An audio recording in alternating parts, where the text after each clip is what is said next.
Enquanto você olha a nossa indústria, sabe, a indústria realmente veio da internet.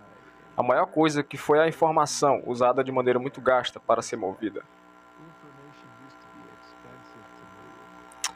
E você pega o tempo, o esforço do dinheiro sendo movido para um livro, para Bob e para Alice, ou dizer a alguém alguma coisa. Então a internet veio de repente como um e-mail. Nós temos os recursos de web e magicamente você pode aprender qualquer coisa instantaneamente. E o custo para mover essa informação não foi nada, porque transformou uma coisa, pessoas começaram a dizer: bem, o que nós podemos teletransportar ao redor do mundo? Nós podemos, todos esses tipos de sistemas isolados, por exemplo, o sistema financeiro, realmente é caro e consome muito tempo para mover o dinheiro ao redor do mundo com remessas. E as transferências bancárias, esses tipos de coisas. Por um longo período, muitas pessoas estão tentando criar uma moeda digital nativa da internet, que poderia representar valor e ser teletransportado como o e-mail faz. E há inúmeras tentativas, como na década de 80 e 90. E os pioneiros, como Hal Finney e Nick Szabo, e o Ed Dye, e pessoas como David Shaw, eles criaram companhias na década de 90, como Digicash, e nós estamos tentando fazer isso. Mas ninguém tinha procurado outra maneira de fazer isso sem envolver algum terceiro. Alguma companhia central que age como uma colonização e uma câmara de compensação que realmente não é desejável na área da internet, porque quem está no comando da internet não há nenhuma companhia, não importa quão grande a Google seja ou Microsoft. Se você retirar a internet, apenas para de funcionar. Eles disseram que eventualmente em 2009 Bitcoin veio ao redor e Bitcoin basicamente provou que se você procurar uma maneira de teletransportar valor para qualquer lugar, e no mundo instantaneamente, sem nenhuma contrapartida de risco, como um e-mail para o dinheiro. Então ninguém realmente acreditou quando veio. E pegaram um longo período para alcançar o efeito de rede. O primeiro ano foi estável, que uma única pessoa parasse de minerar, como as taxas de rede, cairia 50%, alguma coisa que os tokens não tinham nenhum valor. E enquanto estava caminhando para o espaço de criptomoeda, nós usamos os trades nas planilhas e o Bitcoin estava abaixo de $1. E não era incomum as pessoas dizerem: bem, você sabe, eu enviaria para você 10 mil essas coisas, porque eu não tenho ideia se isso aqui vai valer a pena ou não. De fato, eu lembro muito disso. Eu penso que poderia ter sido o League of Legends. E há também os torneios de games online, onde o primeiro preço foi de $500, o segundo preço era $250. O terceiro preço, $100, quarto preço, $50, e o quinto preço foi 200 bitcoins. E era como um preço de consolação. Obrigado por jogar. Isso significa que aonde nós estávamos então, ao redor de 2013, o objetivo real do Bitcoin, alcançando $1 bilhão para a primeira vez na vida, a crise onde os governos foram pegando o dinheiro de contas bancárias das pessoas e as pessoas estavam muito preocupadas. Os empresários começaram a vir e o Vale do Silício mostrou. As exchanges legítimas foram criadas e foi realmente a primeira geração. Nós meio que tínhamos a foto da geração de 80, 90, e então em 2000 foi o meu tipo de construção. E então a primeira geração pegou para 4 ou 5 anos para realmente percolar. E então neste momento, as pessoas começaram dizendo: bem, espere um segundo que o Bitcoin está cego, mudo e tem queda. Não importa, não é entendido o mundo afora. Você pode apenas mover Bitcoin. Então se eu quero emitir essa minha moeda, então se eu quero programar uma relação contratual, tipo, eu estou apenas indo pagar na terça-feira se você me cortar a grama ou alguma coisa assim. Bitcoin não fez nada disso.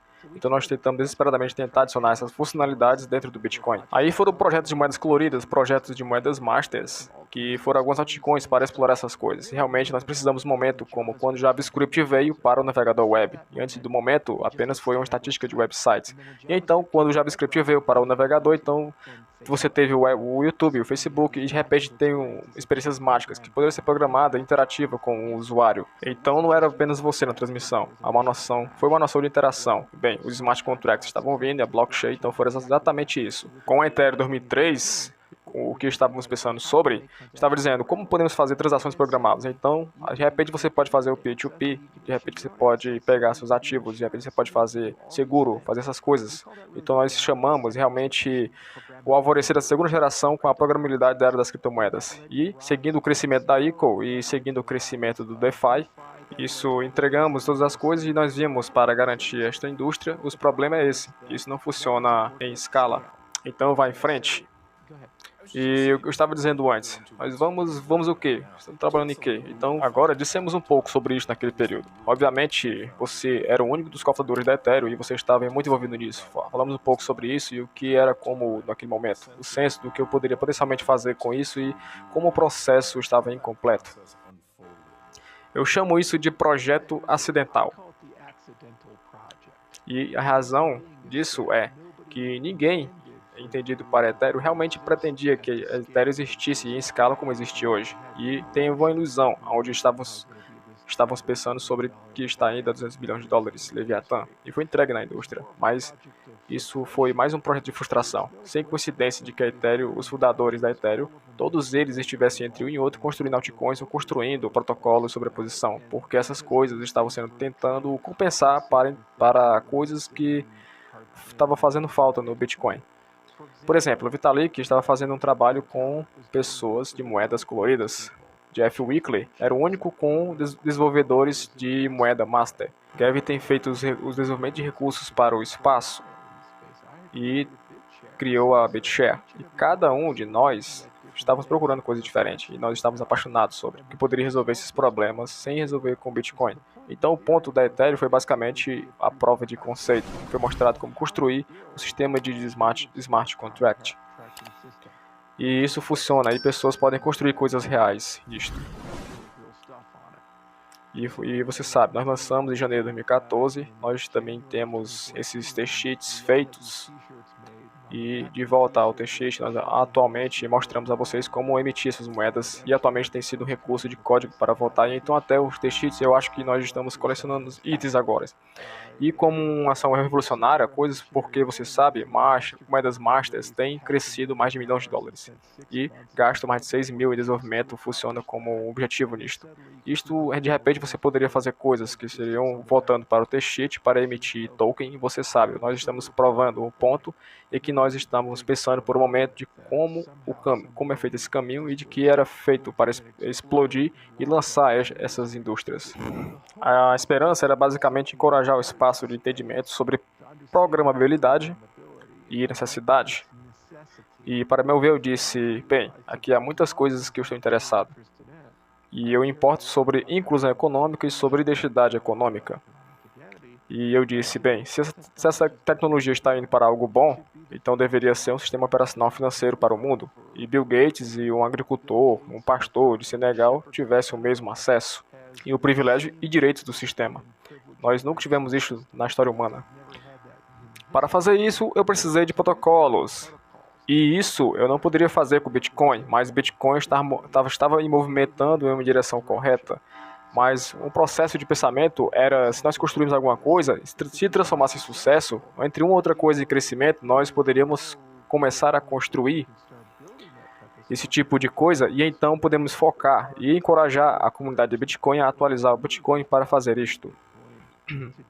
E então construiria no Bitcoin e fazer isso, eu não saberia realmente a qual isso iria levar, mas eu soube que isto era um outro tipo de direção correta. Nós não éramos empresários e eu pensei que algumas pessoas tivessem experiências de negócios, como Antônio Diorio e Joey Luby, mas em muitas partes nós éramos uns caras em nossos 20 anos que pensávamos que esta era uma ideia legal. E fomos nessa ao redor com isto, e fomos vendo aonde tem que ia dar, onde se desse alguma coisa errada, mas porque era uma ideia poderosa, correta. O projeto também estava sendo puxado para a direção correta, e tipo, o lançamento do DeFi, e a revolução do Bitcoin, e a revolução do token, e a criação era suficientemente entregando para milhões de novas pessoas entrando no espaço de criptomoedas. E que agora nós conduzimos aí para 1000 floridas abrochando e tons realmente legais. E projetos interessantíssimos e projetos acadêmicos profundos para mais hackers do tipo hacker à luz do Ethereum.